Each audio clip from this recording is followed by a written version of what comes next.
Hi guys, this is Rito and you are welcome back to my channel.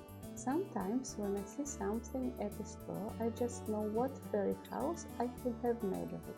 And sometimes I just have so many ideas that I just don't know where to start. So when I saw those goblets, I bought a set of 6. I'm sure I will find little use for all. This video is a short version, but if you prefer a detailed one, a link will be as always at the description box. Thank you for joining me today, and let's make the magic together.